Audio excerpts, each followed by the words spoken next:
Joining me today is my colleague Dr. Michael Tan. Michael, you are a partner at our law firm Taylor Wessing, based in Shanghai. You're the head of our TMC practice in China, and you have more than 10 years of experience in advising clients on all matters related to data protection, data privacy, and cybersecurity in China. Now, today I would like to do a little bit of an outlook with you on what we can expect in these fields in 2023. Now, maybe before we begin, a quick look back on what happened in these fields in the last few years. In 2021, I remember the Personal Information Protection Law came into force, which was not at all the first law or regulation in China on data, but certainly the most comprehensive so far. In 2022, among others, a template for standard contractual clauses was published. And now in 2023, what do you expect to be the main topics? First, thank you, Kai. I think you just, in a nutshell, very well summarized the picture of the hot topics of recent years, including the year 2023.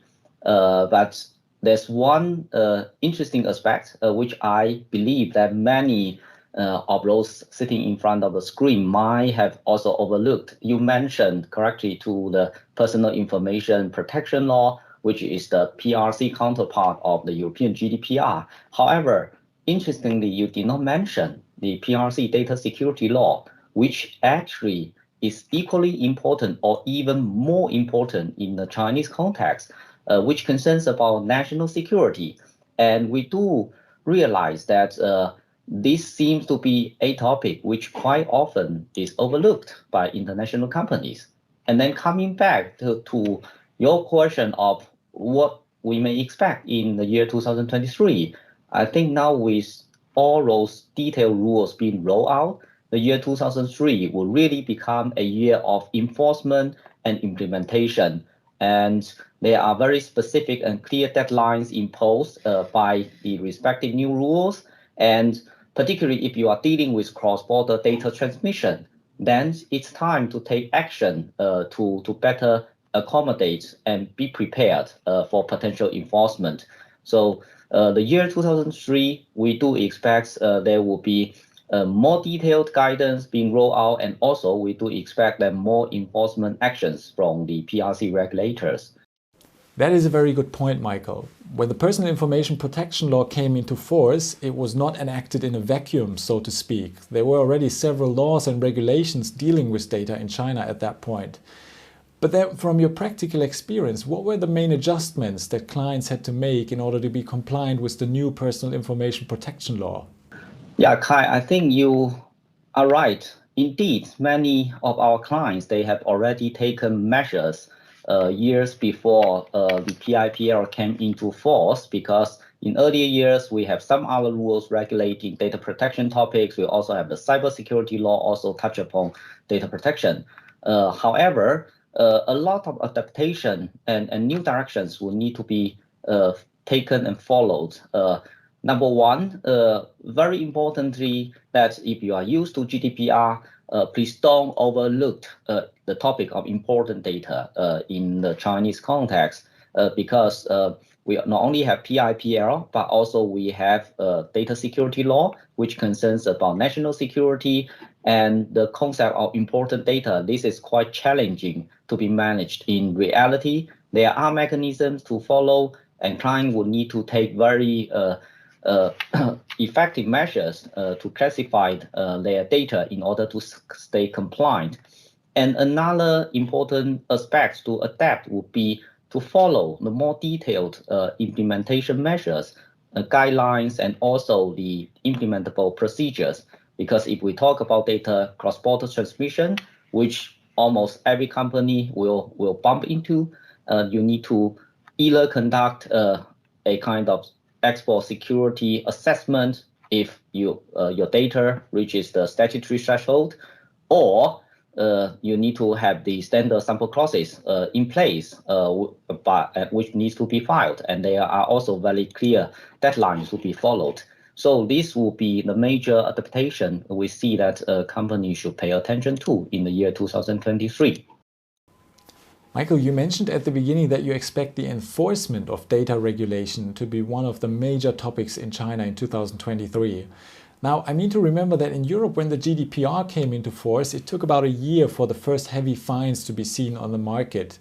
What have you seen so far on the market in China since the PIPL came into force? And besides fines, are there any other types of liability that we need to look out for here in China? Well, I think, Kai, in that regard, there have already been so far many cases on the enforcement side, including there's one, the Chinese Uber DD case, where the company received the highest maximum penalty under the law, both corporate level and also management level. In this, we talk about individual liabilities. So that bill also is ranked within the top 3 in the world in terms of amount. So there are already very serious enforcement cases in place, and this means that all companies will indeed need to pay attention to that. If we talk about from an international company perspective, well, the respective liability exposure would be more tricky. Why? Because when we talk about GDPR, the respective liability will mainly land at corporate level. But if we talk about the Chinese data protection regime, then the liabilities not only will lie on corporate level, but also management members, whoever are sitting at whichever position in the management in China operation or relating to China, will need to pick up personal liabilities. And in the Chinese environment, the topic of management liability is always a very complicated liability, which may be difficult to be balanced out by like insurance products, which you have in the West. So it's a quite challenging topic, which can really enlarge the liability exposure for the respective management members and needs to be taken care of properly. You already mentioned a few differences today between the GDPR in Europe and the data regime here in China. For example, the concept of important data, or also the circumstance that there's management liability here in China. Is this also kind of a common challenge or misconception that if you're compliant with the GDPR requirements in Europe, you're certainly also compliant with the data regime here in China? Indeed, you point to a very tricky direction which data practitioners here, particularly those serving international companies, will bump into, which is how to align the PRC requirements with your home jurisdiction requirement. This is quite a challenging topic. One typical example would be that we know that China also has its standard sample clauses, which to some extent follow the concept of the European sample standard contractual clauses. However, the direction of data flow and the interest to be protected is just reversed, meaning that the Chinese version aims at better protecting the Chinese interest. And this will mean that although the concept may be easily understood, but in reality, if you simply just pick up the standard sample clauses, which are not supposed to be revised, may only be supplemented, but in reality could also be difficult to be supplemented. And sometimes the respective requirements under this fixed format contract could be challenging for head office to follow. For example, it follows Chinese law, and then there are Chinese standards to be followed, and this will be imposed upon the foreign recipient side.